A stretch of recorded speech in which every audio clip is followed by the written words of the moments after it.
From the Delhi studios of Republic TV, it's time for Arnab Goswami on The Debate.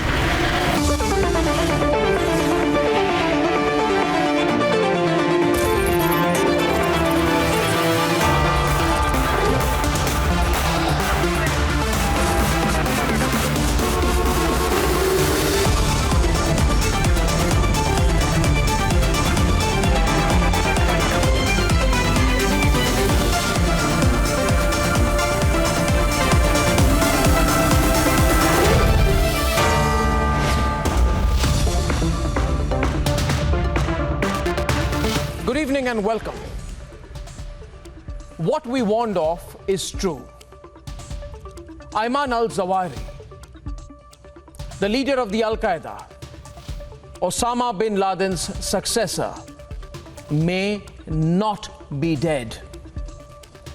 We were told last year via carefully planted stories here, there, via several US-based intel groups that Zawahiri had died, that the danger was gone, everything's fine now, we were told. And this news was spread around exactly, viewers, at the time of the American elections. And nobody in the US government denied it. Neither did Donald Trump and nor did Biden. And now a video is out in which the Al-Qaeda chief is talking about regrouping after the Americans leave. This video is most probably from 2021, this year, proving that the theory that Osama's successor has died was a lie. It was fake news. It was spread to mislead the world that the agenda of taming the Al-Qaeda had been accomplished, that it was all over. It was fine. The Americans can leave now. The threat is over. There will be no terrorism anymore. All's good. What is the reality today, viewers? The fact is it was not accomplished. Al-Qaeda supporters are in the open now. They are more brazen. They talk openly on social media. They are in the millions. And Joe Biden's lie, ladies and gentlemen, the day after he handed over billions of dollars of weapons to the Taliban on the 16th of August. Remember, viewers, on the 15th, the Taliban entered Kabul. On the 16th, Joe Biden lied. He told you that there has been, in his words, and I quote, severely degraded the Al-Qaeda establishment in Afghanistan. It was a lie. It was an absolute lie. The American president knowingly was lying, and his lie has been caught now. The Al-Qaeda, via the release of this Al-Zawahiri video, has stated its intent quite clearly. There will be global terrorism, they are saying, and they are saying that to us on our face. The irony is, viewers, America knows that. America has been lying to the world. The global jihadi resurgence is grave. It is happening this minute. It is a real threat now. The Taliban is a front. The Al-Qaeda is the reality. The Al-Qaeda has become stronger. Osama bin Laden's successor may be alive. We were lied to. The question is now, in these circumstances, will we all sit back and do nothing? Should we do that? Just sit back and say, it's okay. Let's be lied to. Let's wait for the next terrorist attack. Ladies and gentlemen, the world wants to know now. Facts on that story and a big debate coming your way now. In just a couple of minutes, viewers. Debate number one. On 9/11, a video of the Al-Zawahiri threatening of intensified attacks has emerged. Has America's biggest nightmare come alive? It's a global debate on the re-emergence of the Al-Qaeda at 9 p.m. On debate number two tonight, from Yogi Adityanath's Abba Jan remark to Owaisi's gangster induction spree, who is provoking whom in the run-up to the UP elections? And debate number three tonight. At 10:30 p.m., controversy where the fate of crores of students hangs in the balance. Tamil Nadu wants to scrap the NEET. But is that the solution? That's debate number three, and here are the headlines. This Monday evening on the debate tonight.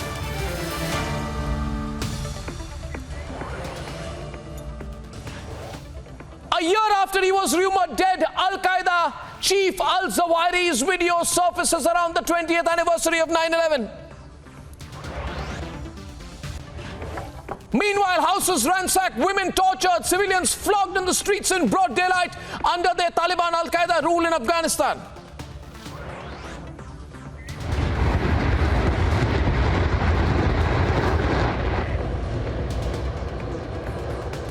India showcases its military might with Russia at Zapad 2021. Pakistan and China watch on as observers. क्या ये ration 2017 के पहले भी मिलता था? क्योंकि तब तो अब्बा जान कहने वाले राशन हजम कर जाते थे. Yogi Adityanath's Abba Jan comment meets a series of personal attacks from the opposition, who is polarizing in Uttar Pradesh.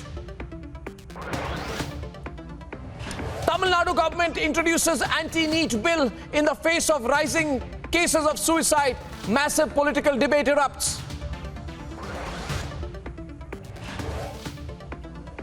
And Parambir Singh on the run.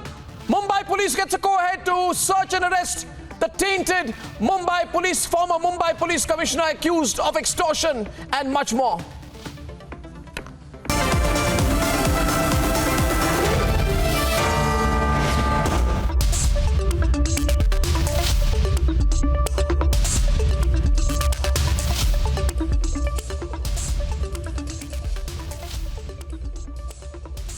Ladies and gentlemen, the Taliban takeover has been the ultimate booster shot for global jihad. But the recent video of the Al-Qaeda chief, who everyone thought was dead, proves just how grave the terror threat is. An Al-Qaeda regrouping and resurgence operation is at work. There are too many facts that add up to that. Let's debate. As contradictory rumors and claims of Taliban co-founder Abdul Ghani Baradar being dead emerge, videos from 11th of September, that is 9/11, reportedly put out by an Al-Qaeda media wing, As-Sahab, indicate that the once rumored dead Al-Qaeda chief Ayman Al-Zawahiri may still be alive. This video, possibly referencing the US withdrawal, has the Bin Laden successor talk of defeating America after a 20-year war. وجاء 19 مجاهدا من أسود الإسلام فطعنوا أمريكا في قلبها طعنة لم تذق مثلها وها هي تخرج من أفغانستان منكسرة بعد حرب 20 سنة بفضل الله ومنته. And what it contains is a statement of intent. The intent to exhaust forces economically and militarily before intensifying attacks outside of Afghanistan.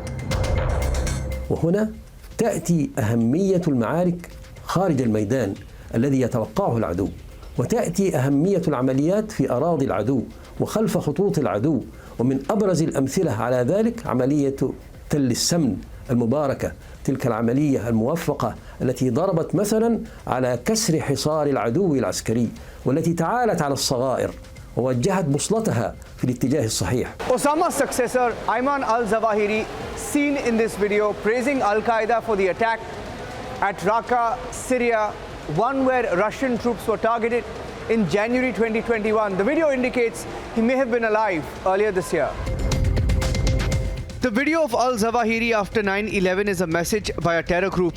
And the message is that US President's claim of Al-Qaeda being gone are far from true. We went to Afghanistan almost 20 years ago with clear goals. Get those who attacked us on September 11th, 2001, and make sure Al-Qaeda could not use Afghanistan as a base from which to attack us again. We did that. We severely degraded Al-Qaeda in Afghanistan. We never gave up the hunt for Osama bin Laden, and we got him. That was a decade ago. Global jihad is alive and kicking, empowered by the Taliban takeover. But even as Taliban apologists go into hiding, the atrocities of the Taliban cannot be hidden anymore. This is America and the world's greatest nightmare, a resurgence in global jihad. Let's debate.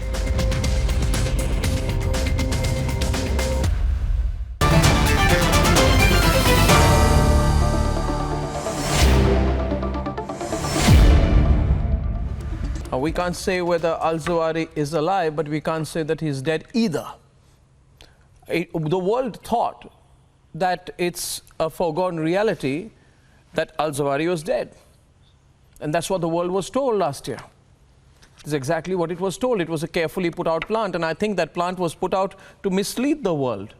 Around the time of the American elections, you needed to fool the world and say that the Al-Qaeda threat is over. So you put out the story through plants. The world sort of believed it. All the Western media played into the lie, like the story about the weapons of mass destruction. It was carefully planted, and then the entire premise that now is the right time to just walk out of Afghanistan was created. And Trump said the same thing, Biden said the same thing, the Americans fooled the world, and now this video comes out. The video says, and I welcome Kyle Matthew. Kyle Matthew is Executive Director of the Montreal Institute of Genocide and Human Rights Studies, and he's joining us from New York, Concordia University. We are with us tonight. Dr. Some Morawati, she is Director of South Asian Studies at the Tehran International Studies and Research Institute. She's live from Tehran. We have Professor Hussein Bakci, of course, Chairman of the Foreign Policy Institute of Turkey from Ankara. We have Niall Gardiner. Niall is Director of the Heritage Foundation's Margaret Thatcher Center for Freedom, and he's the Barnard and Barbara Lomas Fellow and former aide to Margaret Thatcher. He's joining us from Washington, D.C. Thank you, Niall. And we have Imran Sherwani, political analyst and journalist, joining us from Karachi. He's very, very argumentative. And Major Gaurav, consulting editor of strategic affairs of our network, and Sushant Sareen, senior fellow at the ORF, are also joining us tonight. Kyle, if I may start with you, this video, let's look at this video. One thing which is very clear from this video is that there is a reference to an incident that has happened on the 1st January. So Al-Zawahiri in this video, which I'm playing on the screen now, he hails the attack on a Russian military base by the Al-Qaeda aligned Huras al-Din in Syria on 1st January. Now, this probably means that he was not dead this year, early this year, whereas we were all told that he died of natural causes last year. I'm not getting into whether he's alive now, but we'll get into the content of what he says. But what does it tell you, what he said? I'm sure you've seen the video. What do you make of it, especially given the fact that the whole world believed that the Al-Qaeda chief was no more? Well, there seems to be wishful thinking among many policymakers across the world. They've told us that Al-Qaeda, ISIS, which are almost the same thing, to tell you the truth, have been defeated. But the truth is we're seeing them expand across Africa. Coming back, we're going to see a major problem in Afghanistan with the Taliban. This rise of religious extremism has gotten worse in the past 20 years, are affecting millions of people, and is a global security threat and a human rights threat. And I think our leaders, particularly in the West, have fallen asleep at the wheel. It's a real problem, and we haven't given it as much attention and thinking about the ideologies that must be combated to deal with them. It's not just a military battle, but it's another ideological battle as well. What causes us concern is also the fact that, America has told everyone, especially very aggressively, Dr. Sumay Morawati, if you can hear me, America has told the whole world, especially very aggressively over the last 1 month, that Al-Qaeda is over, don't worry. These are now nice people who've come in, they are Taliban, they are reformed, they are tamed, we can do business with them. Al-Qaeda is over, it's history. Al-Zawahiri is over, he's dead. But this video clearly tells us that it's not. And the intent of the video, if you've seen the video, possibility that Al-Zawahiri is alive and that he's still plotting attacks around the globe. What does this mean in the context of all that we've been discussing last 1 month? Dr. Morawati? Sorry, the first part of your speaking, I can understand the word. But I understand you mentioned the life of Ayman al-Zawahiri. During this period of time, about Mullah Omar, about Mullah Baradar, and now about Ayman al-Zawahiri, we have a different layer of the death or alive of these leaders. I think one of the important points about the Ayman al-Zawahiri, it's because of the situation in Kabul between different layers of Taliban leaders. We can see the very big gap with Taliban. So I understand, or I think, they need the big and charismatic leader to solve this problem, because between the fundamental group or Islamic group, this situation in Afghanistan, it can be something like role model, as a different type of terrorist group during this 1 month. Just see the Taliban in Afghanistan as a successful experience, as a militarist who can be the governor. And they just see and try to understand if one country or some country accept the Taliban as a government or as a state or not. I think the most important thing it's about the terrorist group can make and build the state or not. And because of that, they try to mention and get help from the Ayman al-Zawahiri, because it is the high level of leadership from the extremist group. No, but I'm very uncomfortable with this situation. I think, let me say it plainly. This is a colossal lie. Colossal lie. You've been saying over years, I mean, at least the last 1 year, 1 month, 2 months particularly, it's over, it's gone, Al-Qaeda is gone, don't worry, we are fine. There will be no global jihad, there will be no global terrorism. If it happens, we'll see, we'll deal with the Al-Qaeda, with the Taliban. Now we are told that the Al-Qaeda could well be alive and kicking, that the chief could be very much alive. I refuse to believe, Dr. Hussain Bagchi, I refuse to believe that America did not know. America knew. America knows. America has 17 federal agencies, 71 FBI joint terrorism task forces. They know that the Al-Qaeda is regrouping. They lied to us. 56 field intelligence groups, 78 state and local intelligence fusion centers, the National Counterterrorism Center, the Joint Counterterrorism Assessment Team. They know it.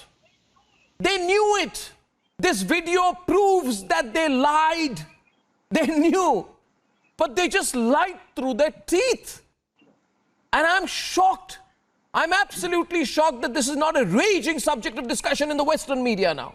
They're not talking about it. The Al-Qaeda is alive, kicking. The Al-Qaeda chief is very much there. They said he was dead. Look at the video, viewers. He's not dead.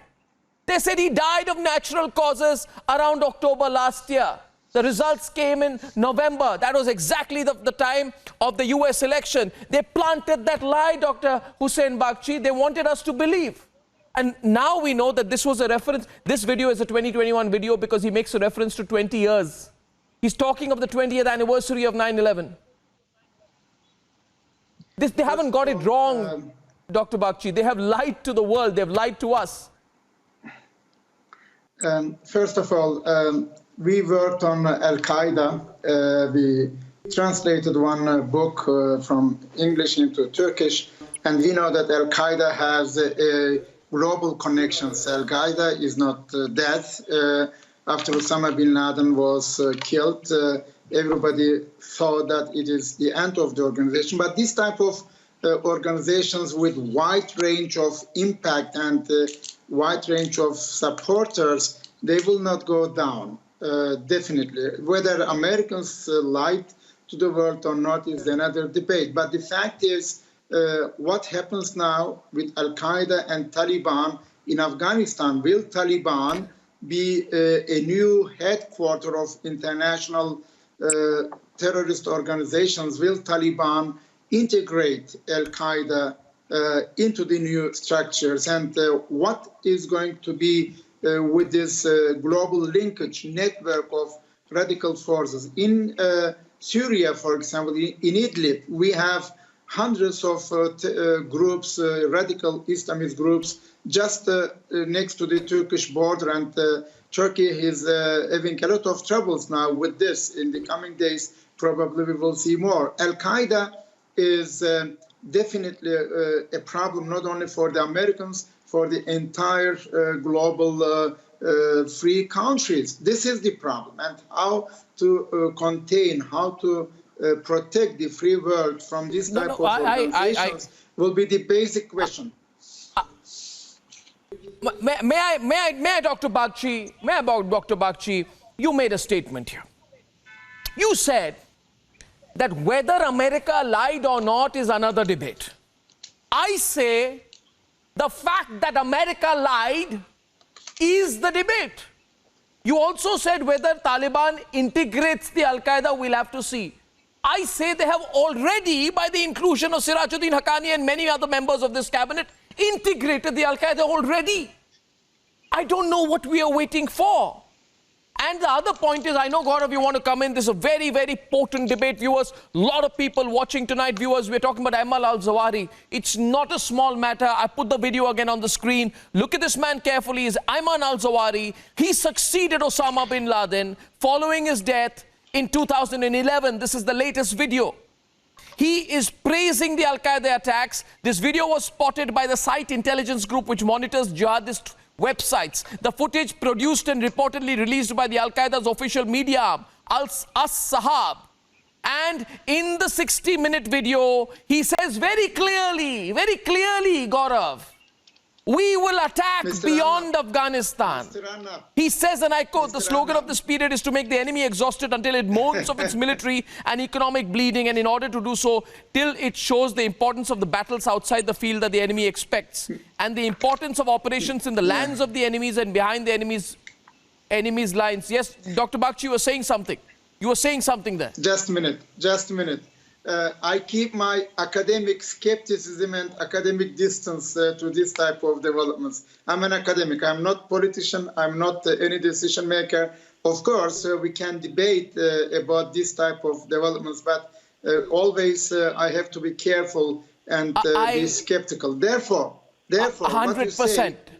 I don't dispute that. I don't dispute that. Yeah. Neither am I questioning it. I'm not at all. All I'm saying is this looks like a current video. In this, he possibly refers to the American troop withdrawal. He talks about stabbing America in its heart, Gaurav, a stab that it has never suffered before. And here it is withdrawing from Afghanistan, defeated after a 20-year war with the help of God. So he's referring to American troop withdrawal. I don't know why. I don't know why, Gaurav, and I want to understand why the world media has gone absolutely blind to this. Absolutely, Arnab. I have two very quick points to make. Point number one, Arnab, is the fact that while there may be political differences between the Taliban, the Al-Qaeda and the Islamic State, ideologically they are the same entity. There is no difference between the Taliban, the Al-Qaeda and the Islamic State ideologically. Politically, they might have their differences. They might kill each other when that thing gets out of control. That is one thing. And second thing, which nobody is also discussing, is that now all these guys, the Al-Qaeda, the Taliban, the Islamic State, they have a country now.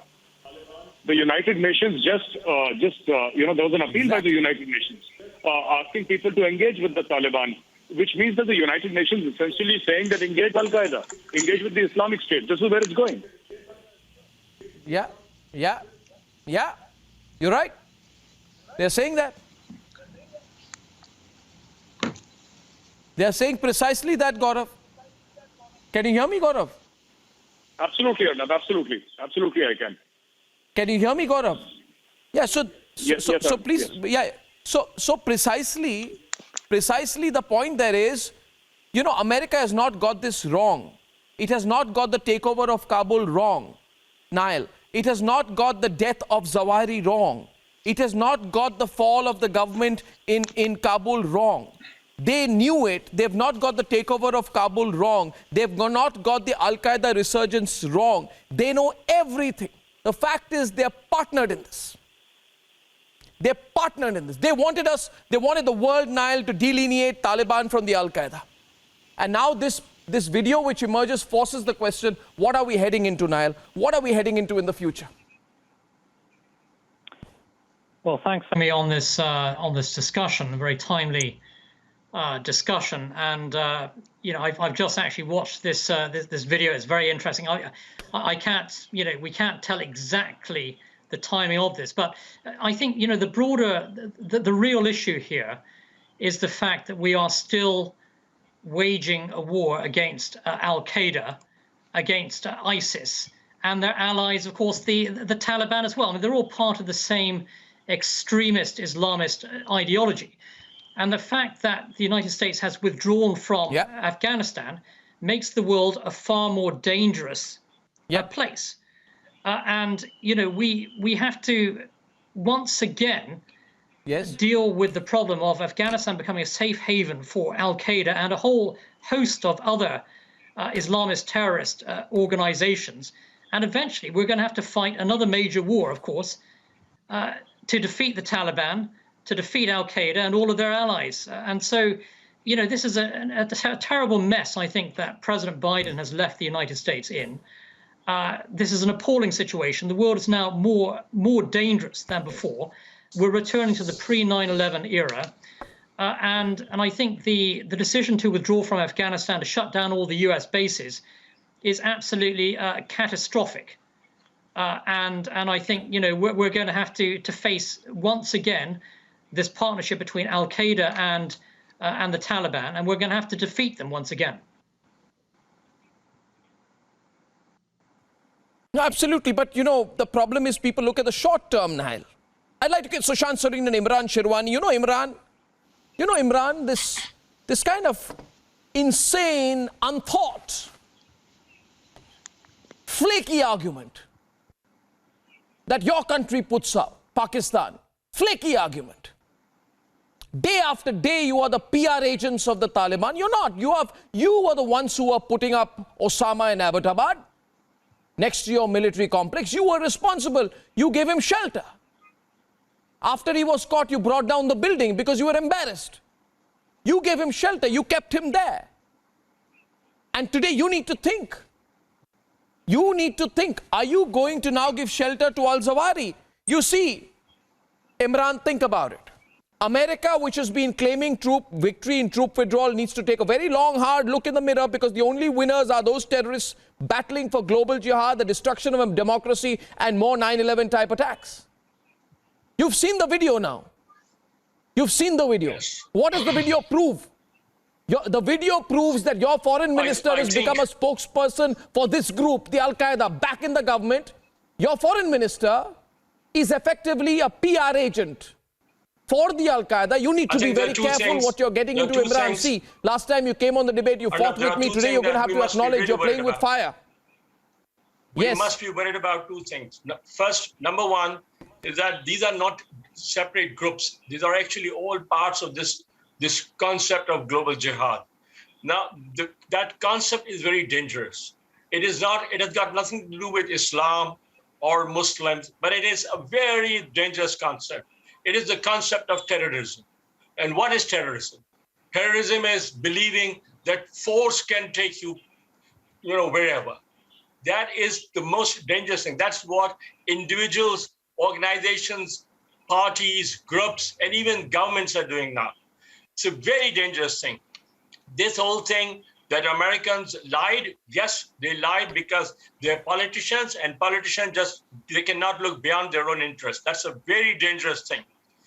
We must promote some sort of dialogue, not with Taliban, not with the terrorists, but with other people, with other parties. This is where it goes off track. Unless we do that, dialogue. Let me finish. Unless we do that, we will be on the losing side, because all these groups, whether they're Taliban or they're Al-Qaeda or they are Daesh or whatever, Lashkar-e-Jhangvi, Taiba, RSS, all these people, they believe in violence. And we must Imran, hold your horses. Hold your horses when you try to sneak in the RSS out there. You know nothing about the RSS. You know nothing about the RSS. You may be filled with bile and hate towards it, but you be careful about what you're talking about. I'll show you what the Taliban does. You want to see what the Taliban is doing? You don't have the courage to call them out in my program. And you are saying tonight, I want Sushant Sareen to come in. You want dialogue with the Al-Qaeda? You want dialogue with the Al-Qaeda? And you cannot 1 minute. Imran, 1 minute. The Pakistani government was Imran, 1 minute. They said there were good Taliban and bad Taliban. Now, Imran, I want to. That's very dangerous. Imran, 1 minute. That's very dangerous. Imran, 1 minute. Can't hear you. Imran, listen. I want to show the viewers something, but I want to tell you the contents of this video may be a little disturbing. So we got this video today. But this is also what the Western media is sort of playing down. The Western media is silent. Just 1 minute, Imran. Imran, 1 minute, please, if you don't mind. Imran, if you don't mind. I cannot be an apologist of violence. Imran. That is very sickening. No, 1 second. 1 second. Let's not be theoretical about it. Imran, listen. Imran. Sure. Imran, listen. The video I showed right out there, I want to explain it. That video is of women being taken out on the road and being publicly flogged by the Taliban. That's a video of a public flogging. You want to hear the cries of those women there, and then you, people like you, Pakistanis like you, come out and say, let us have a dialogue with these people. Nobody should condone those things. No, that's English. You're talking English. Don't talk English with me. Talk facts. No, Imran, I want to get Sushant, and he's been listening to this. You know, it's gone too far. That is most disgusting. It's gone too far. Nobody should condone that. I think we are all. Nobody should condone that. No, Imran, we are all responsible people, and you need to realize there is no vested agenda here. All that. We are not on the same page, Imran. You may want me to be on the same page. I will never be on the same page with someone who says have a dialogue with the Al-Qaeda. But let me bring in. I know it's your program, and you'll just go on. But you have invited me to say something. So would you let me? We understand the problem is that every time somebody sees their own interest, they just stay quiet. That's precisely what happened in the American elections. They knew the truth. The Germans knew the truth. You know, the German minister who came here, now they're saying they want to reassess their Taliban policy. They knew everything about Taliban. They promoted the whole thing. Europeans and Americans Have you finished? All the other countries. May I respond and get Sushant in? Then we'll open this up. No. You want me to open this up?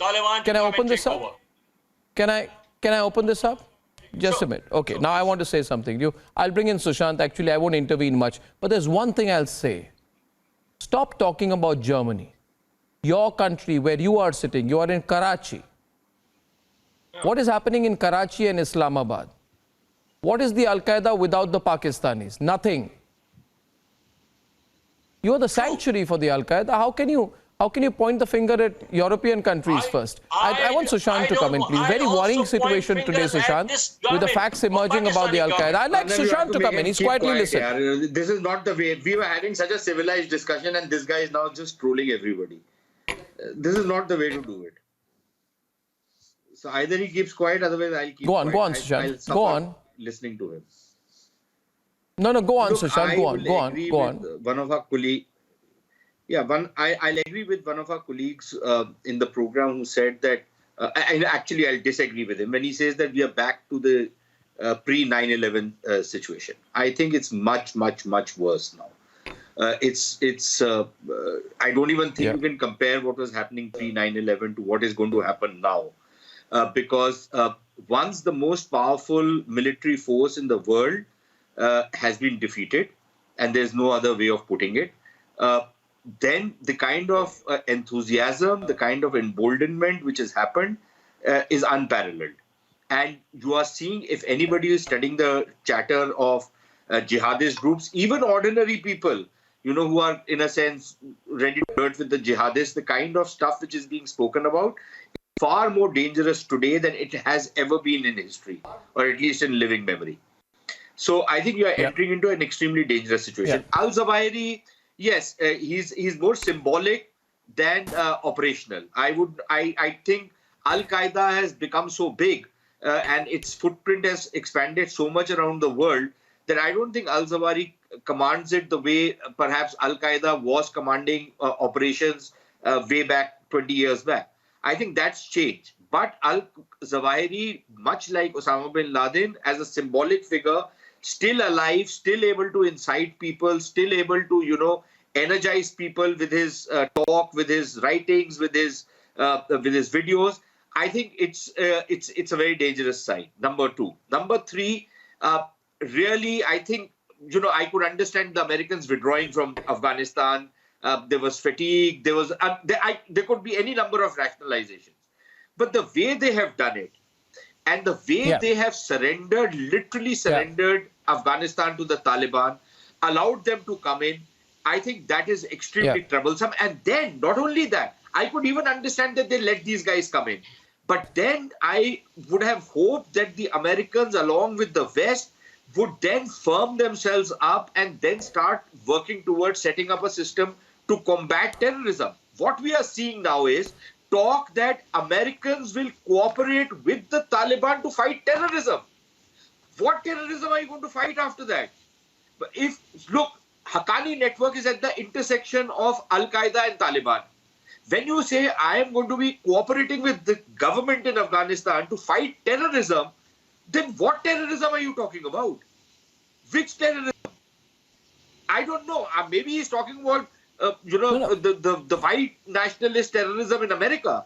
Is he talking about that? Or is he talking about the terrorism which is affecting millions and millions of people in the part of the world we live in? Right from Maghreb to, Philippines. Is he talking about that terrorism? Is he talking about the terrorism which is hitting Europe?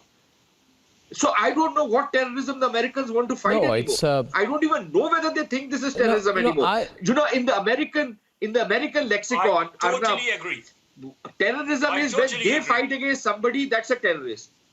When they have made a deal with somebody, that guy is not a terrorist. Is that what they are telling me now? Well, that is not a definition which I think I would agree to. I think our colleagues in Iran, for example, have suddenly realized they also flirted with some of these guys, but I think they've suddenly woken up to the fact that they've done it horribly wrong. I don't even include the Pakistanis in this because they are just neck deep into this nonsense, right? They're part and parcel of the Taliban. The Taliban could never have revived, never could have existed without these fellows. So I exclude them. But let's talk about the Russians. I think the Russians are suddenly waking up that, maybe they have done some flirtation with these guys and this is going to backfire on them. I think a lot of countries are going to start waking up. But I don't know if the West is going to wake up. I think the West has become so effete that it does not want to fight anymore. It does not even want to fight this at an intellectual level anymore. The kind of wokeism you see in the West today, it militates against any kind of fighting, or coming up with a counter narrative. Nothing of the sort. They are far more apologetic than they are, in a state that they want to combat it. No, spot on. I think, Sushant, there you've hit the nail on the head. The West does not want to fight terrorism. The West has been saying to all of us, Kyle, I'm telling you, there is so much frustration all across India, South Asia, large parts of Asia, that the West has been saying all along, don't worry, it's fine, it's fine. It's not fine. Viewers, I'm saying this tonight, the Al-Qaeda is very much a threat. It's just given time to consolidate, Kyle. And Sushant says, where is terrorism? I mean, look at what has happened in West Africa. Look at, the United Nations and UNSC report, July 2021 said, Al-Qaeda is not just resilient, but is expanding in many other places like West Africa. That's a UNSC report says. I don't know how an American president can go and say, no, everything is okay. It's not okay.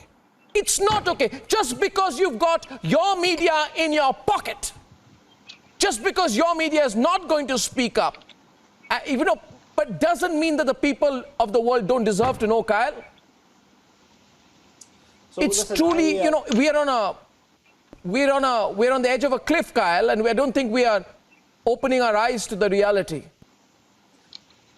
So someone living in the West and being in the West, I agree with your frustration. I have seen in the last couple of years a lot of people try to discount the threat that Al-Qaeda or ISIS poses and try to reframe that the real global threat is the rise of far-right nationalism in the US or whatever. But if you look at the Global Terrorism Index report that comes out every year, it still shows that 99% of casualties around the world caused by terrorism are from ISIS, Al-Qaeda, ideologically affiliated groups. It is a problem. Mozambique in Africa, the Congo, the Sahel. I think various European countries are concerned. But in the US, there seems to be among some of the progressives, they want to not admit that this is a problem. And if you scan the newspapers over 9/11, the anniversary, which was just 2 days ago, there's a lot of people that are basically dismissing 9/11 and saying that there's a bigger danger coming from QAnon groups, and it's slightly frustrating to see that because statistics based on violence don't match the reality. Yeah. Exactly. I think that's so accurate, Gaurav.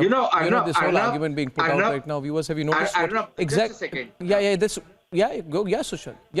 Yeah. Just a word. I think what he said is just so correct. See, you take a fringe group in America. It's a fringe group, right? QAnon is a fringe group. Some of these white nationalists, maybe you can call them terrorists, maybe you can call them militant, call them what you will. But they're a fringe group. Now you are making a fringe group, quite like ISKP, you are making a fringe group into a central threat to the rest of the world. Basically trying to distract attention from the real threat which is coming from groups like the ISIS, the Al-Qaeda, the Taliban, any number of these characters, right? And their affiliates. But you want to ignore that and focus on, these fringe groups, maybe 500, 600, 1,000 people, localized phenomena. You want to make that into a global threat. How stupid is that? Yeah. It's stupid beyond measure. Dr. Somaya Morawati also wants to come in. Dr. Morawati, Dr. Morawati, why don't you make your point, then I'll come in after that. Yeah. I think one of the most important thing we have to need to think about that, it's the Taliban, but not exactly the Taliban. Because as we flash back during the Mujahideen in the Afghanistan, after the United States come to Afghanistan, what's their experience during the Afghanistan? I think one of the important things in Afghanistan, we have a different evidence for that. The capacity of the new terrorist group in Afghanistan. It is not important about Al-Qaeda, Taliban, because we know them. I think one of the important security risks exactly for Iran and Central Asia about Afghanistan, it's about the linking and the tie between different terrorist groups in the Afghanistan, and they rebuild a new terrorist group. We don't know them, and so we can't counter with them. In Afghanistan, as you know, under the Taliban, 24 terrorist groups work with each other because of the Bay'at. So I think one of the important things about Afghanistan and Taliban, this is because of the model of Taliban, the other terrorist group understand if they work with each other because of the one goal, they can, after the Taliban, go to Central Asia or China or Kashmir or Iran and or they'll expand like that. Precisely. I think the Ayman al-Zawahiri, Al-Qaeda, Taliban, or other terrorist group, it is important. But we know them. We know the Al-Qaeda, we know the Taliban, but I think the most important security thing we have to understand and pay attention to them, it's the new group can rebuild in Afghanistan under the Taliban. Dr. Morawati,